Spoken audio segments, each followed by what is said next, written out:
कुछ मेहमान दरवाज़ा नहीं खटखटाते, वो सिर्फ हवा के रुख के साथ आ जाते हैं। डर हमेशा चीख कर नहीं आता। असली डर, असली खौफ खामोशी से आता है। हम सोचते हैं हम अपने घर में सुरक्षित हैं, लेकिन शैतान तब आता है जब हम उसका इंतज़ार कर रहे होते हैं। एक ऐसी भूख जो सदियों से शांत थी, अब जाग चुकी है। पेंसिल्वेनिया के घने जंगलों से निकलकर वो सफ़र कर रही है, और वो अकेला नहीं है। वो अपने साथ एक तूफान लेके आ रहा है। पिछले चैप्टर में हमने देखा कैसे जॉनथन हार्कर पेंसिल्वेनिया के उस मनहूस कैसल ड्रैकुला में कैद हो गया था। ठंडी दीवारें, छिपे हुए राज और 3 खौफनाक औरतें जिन्होंने उसकी हिम्मत तोड़ दी थी। जॉनथन जिंदा है या नहीं, ये कोई नहीं जानता। उसका आखिरी खत अधूरा रह गया, पर काउंट का मकसद कभी सिर्फ जॉनथन नहीं था। उसका निशाना अब इंग्लैंड था, लंदन और विटबी के एक छोटे से शहर में मीना महड़ी अपने फियांसे का इंतजार कर रही थी। उसे नहीं पता कि जिसका इंतजार वो कर रही है, उसके साथ शायद कोई और भी आ रहा है। और आज विटबी की हवा पहली बार बेचैन लग रही थी।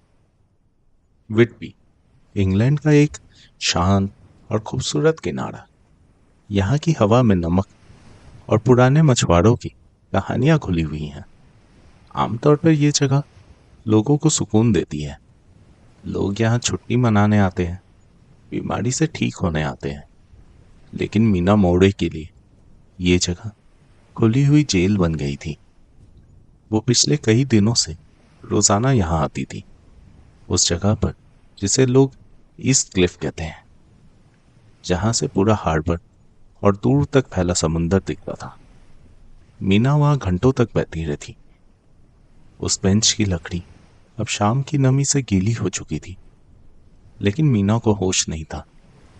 उसके हाथों में जॉनथन की तस्वीर और उसकी पुरानी चिट्ठियां थी, जिन्हें वो इतने जोर से पकड़े हुए थी कि उसकी उंगलियां अब सफेद पड़ चुकी थी। आज का दिन भी वैसा ही था। सूरज ढल रहा था और आसमान में लाल और बैंगनी रंग फैल रहे थे। देखने वालों के लिए ये नज़ारा जन्नत से कम नहीं था, लेकिन मीना की आंखों में वो सुंदरता नहीं थी। वहां सिर्फ एक खालीपन सा था, एक ऐसा दर्द जो शब्दों में बयां नहीं किया जा सकता। ये दर्द सिर्फ जॉनथन को खोने का नहीं था, ये दर्द कुछ अनजान महसूस करने का भी था। जॉनथन, कहाँ हो तुम? आज 4 हफ्ते हो गए। 4 हफ्ते और एक भी शब्द नहीं। पेंसिल्वेनिया से आने वाली हर डाक को मैं उम्मीद से दिखती हूँ, लेकिन हर बार सिर्फ मायूसी हाथ लगती है। मेरा दिल घबरा रहा है। पहले मुझे लगता था शायद तुम काम में बिजी हो गए, शायद वहाँ डाक की सुविधा खराब होगी। मैं खुद को छोटी तसल्ली देती रही, लेकिन अब मुझे लगता है कि कुछ और बात है।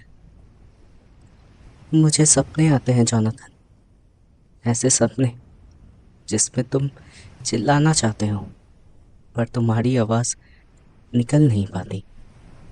तुम्हारी आंखें वो मेरे सपने में मुझे घूरती रहती हैं, जैसे तुम किसी अंधेरे कुएं में गिर चुके हो। और वो ठंडक जो मैं अभी महसूस कर रही हूँ, क्या ये वही ठंडक है जो तुम्हें वहाँ लग रही है? मुझे डर लग रहा है जॉनथन। इस समुंदर से डर लग रहा है। ऐसा लगता है ये मुझे घूर रहा है। मीना ने अपनी शॉल को कंधों पर कस लिया था।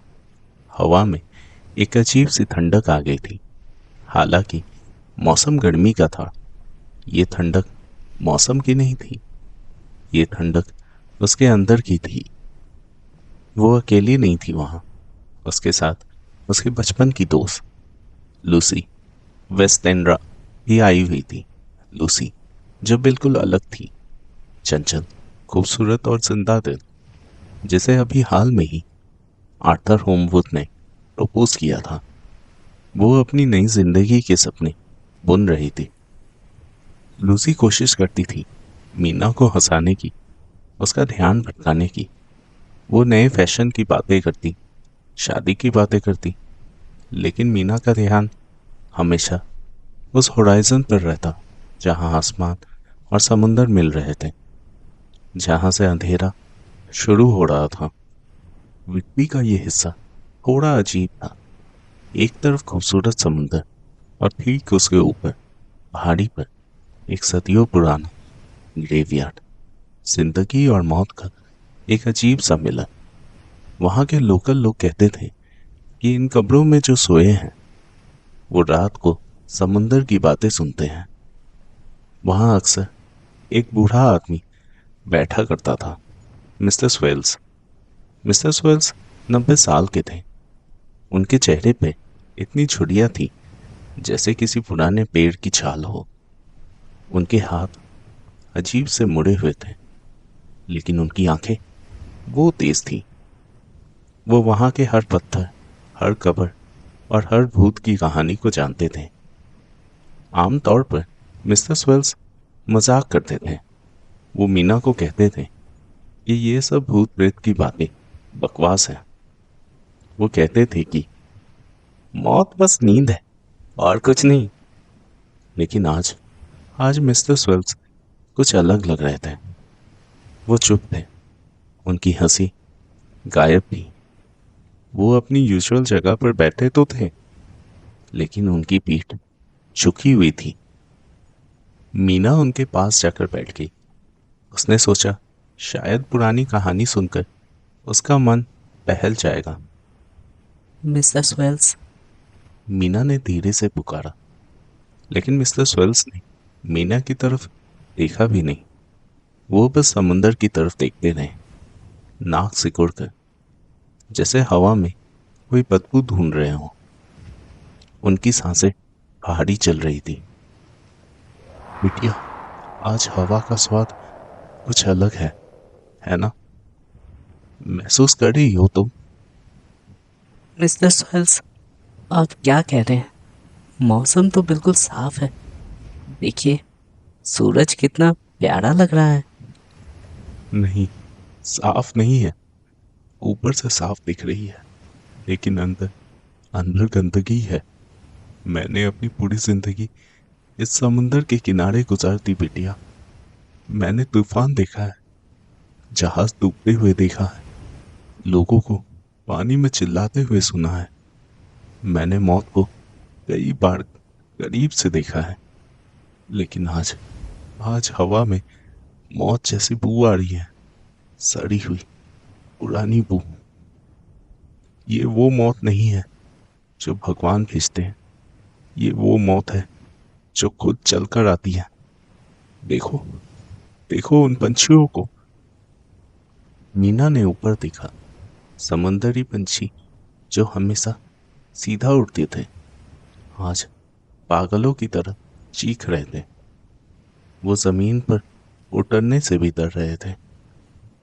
वो जानते हैं, जानवर हमेशा पहले सीखते हैं। देखो वहां, उस होराइजन पर, वहां अंधेरा है। बादल नहीं है वो साया है। कुछ आ रहा है बिटिया, कुछ ऐसा जो पहले कभी यहाँ नहीं आया। मेरी मानो, जल्दी घर जाना आज। सूरज ढलने के बाद बाहर मत रुकना। आज रात ये कब्रिस्तान भी सुरक्षित नहीं रहेगा। आज रात मुर्दे भी शायद डर जाएंगे। मीना को ऐसा लगा जैसे किसी ने बर्फ का टुकड़ा उसकी रीढ़ की हड्डी पर रख दिया हो। मिस्टर स्वेल्स हमेशा स्केप्टिक थे, लेकिन आज वो प्रॉफिट, एक भविष्यवक्ता की तरह बात कर रहे थे। मीना वहां से उठ गई, लेकिन उसके कदम भारी हो चुके थे। उसके मुड़ कर देखा, मिस्टर स्वेल्स अभी भी वहीं बैठे थे, बिल्कुल पत्थर की मूर्ति की तरह, समुद्र को घूरते हुए, इंतजार करते हुए। जहां विटबी में मीना अनजाने दर्द से लड़ रही थी, वहीं लंदन के पास डॉक्टर जैक सीवर्ड एक अलग जंग लड़ रहे थे। डॉक्टर सीवर्ड एक ब्रिलियंट साइकियाट्रिस्ट थे, जो खुद दिल के टूटे हुए टुकड़ों को समेट रहे थे, क्योंकि लूसी ने उन्हें रिजेक्ट कर दिया था। अपना दुख भुलाने के लिए उन्होंने खुद को अपने काम में झोंक दिया था। उनका पूरा ध्यान अब एक ही मरीज पर था, आरएम रेनफील्ड। रेनफील्ड एक अजीब पहेली। वो एडुकेटेड था, सॉफ्ट स्पोकन था, लेकिन उसका दिमाग किसी और ही डायमेंशन की फ्रीक्वेंसी पकड़ रहा था। डॉक्टर सूवर्ड उसे समझने की कोशिश कर रहे थे, लेकिन रेनफील्ड की हरकतें मेडिकल साइंस से परे जा रहा था। जुलाई 15, केस रेनफील्ड। ये आदमी इंसानियत के समझ से बाहर जा रहा है। मैंने उसे ज़ूफेगस मेनियक क्लासिफाई किया है, यानी जीव भक्षक करने वाला पागल। उसकी थ्योरी बहुत डिस्टर्बिंग है। वो मानता है हर जिंदा चीज में लाइफ फोर्स होती है, और अगर वो किसी जिंदा चीज को खा ले तो वो लाइफ फोर्स उसके अंदर आ जाएगी। वो अपनी उम्र बढ़ा लेगा।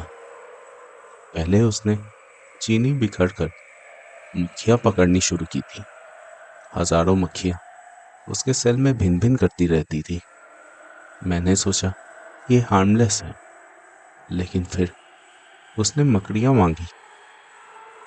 रेनफील्ड का लॉजिक बेहद डरावना पर सिंपल था। छोटी जिंदगी बड़ी जिंदगी का खाना बनती है। उसने मक्खियाँ पाली थी कि वो मकड़ियों को खिला सके। वो घंटों बैठकर उन्हें देखता रहता था। खाओ खाओ, वो फुसफुसाता। और फिर जब मकड़ी मोटी हो जाती, रेनफील्ड उसे पकड़ता और जिंदा निकल जाता। लेकिन उसकी भूख वहां नहीं रुकी। मकड़ियों के बाद उसे कुछ बड़ा चाहिए था, चिड़िया। उसने डॉक्टर सीवर्ट से रोते हुए भीख मांगी थी। एक बिल्ला चाहिए था। जब डॉक्टर ने मना किया तो रेनफील्ड ने खुद ही रास्ता निकाल लिया। उसने खिड़की पर आने वाली चिड़ियों को पकड़ना शुरू किया। एक दिन डॉक्टर सीवर्ट राउंड पर थे तो उन्होंने देखा रेनफील्ड ने मुंह के कोने पर खून लगा हुआ था और सेल में चिड़िया का पंख बिखरा हुआ था। वो चिल्लाया था, I need more life order. लेकिन पिछले 24 घंटों में अचानक सब बदल गया। डॉक्टर सूवर्ट हैरान थे। रेनफील्ड, जो अपने इंसेक्ट्स और बर्ड के लिए पागल रहता था, जो हर वक्त कुछ ना कुछ मांगता रहता था, वो अचानक बिल्कुल शांत हो गया था। उसने अपनी मक्खियाँ, मकड़ियाँ सबको छोड़ दिया, जैसे अब उनकी जरूरत ना हो। अब वो अपनी सेल की खिड़की पर खड़ा रहता था, सलाखों को पकड़कर।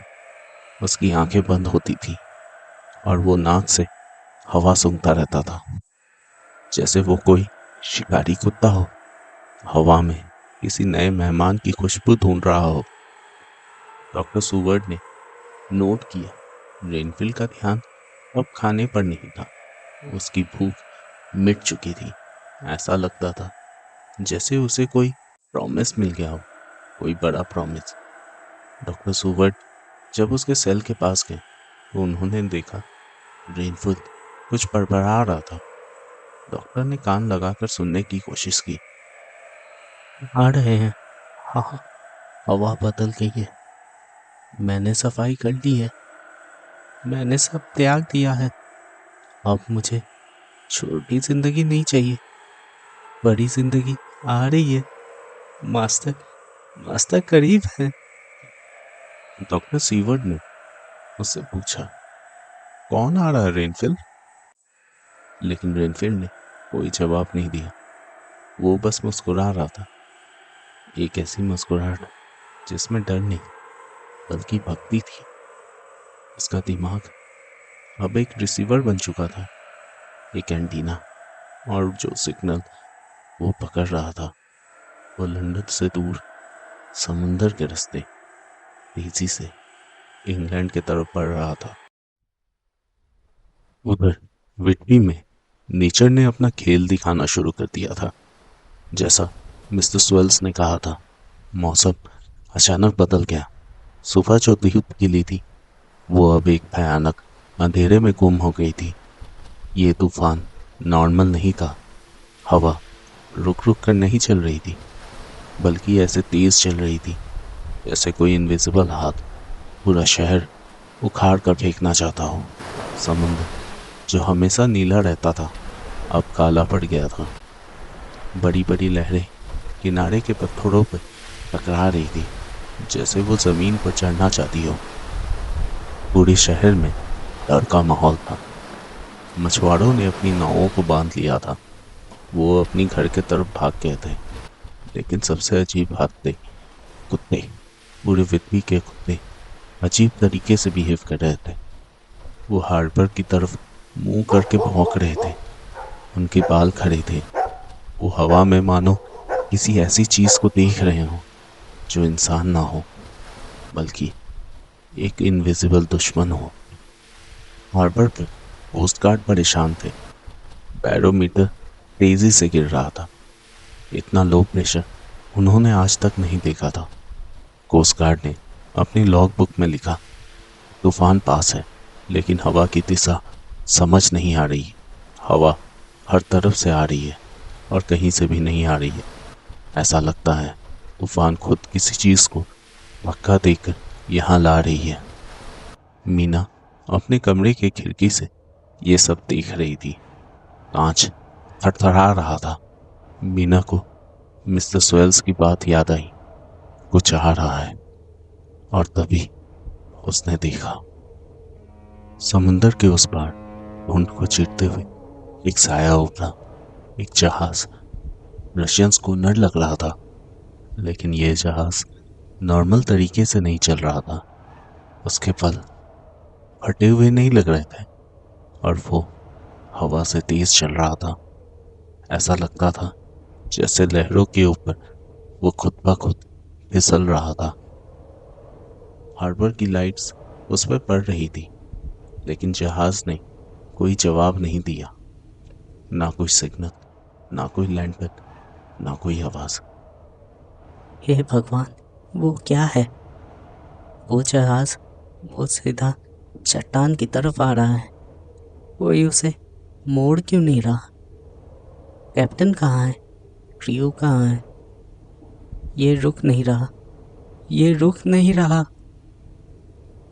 जहाज हार्बर के एंट्रेंस की तरफ तेजी से बढ़ रही थी। लोगों की भीड़ किनारे पर जमा हो गई थी। सब चिल्ला रहे थे, मोड़ो, जहाज मोड़ो, आगे चट्टान है। लेकिन जहाज पर कोई हरकत नहीं हुई। वो एक घोस्ट शिप की तरह थी, अंधेरा और तूफान को चीरते हुए सीधा मौत की तरफ बढ़ रहा था। तभी बस कुछ पल दूर थी, ठीक उसी वक्त हजारों मील दूर असाइलम के उस बंद कमरे में रेनफिल अचानक खड़ा हो गया। बाहर तूफान का शोर था, लेकिन रेनफिल के चेहरे पे एक शांति थी। डॉक्टर सूवर्ट दरवाजे पर खड़े होकर उसे ही देख रहे थे। रेनफील्ड ने अपनी आंखें बंद कर ली थी। उसने हवा को सूंघा, जैसे वो लंदन में बैठे बैठे विटबी के उस नमकीन तूफान को सूंघ सकता हो। उसके होठों पर एक मुस्कुराहट आ गई। उसने धीरे से, बहुत प्यार से कहा, इट हैज बिगन। शुरुआत हो गई है। विटबी के किनारे पर मौत ने दस्तक देती थी। तूफान आ चुका था और उस तूफान के साथ डिमीटर नाम का वो जहाज हार्बर में घुसने वाला था। क्या उसमें कोई जिंदा है या वो साथ कुछ लेकर आया है? सवाल बहुत थे, लेकिन जवाब देने के लिए सिर्फ अंधेरा था। रेनफिल ने कहा था, शुरुआत हो गई है। लेकिन किस चीज की? इस एपिसोड में सबसे डरावना पल कौन सा लगा? रेनफिल की हंसी या मिस्टर स्वेल्स की भविष्यवाणी?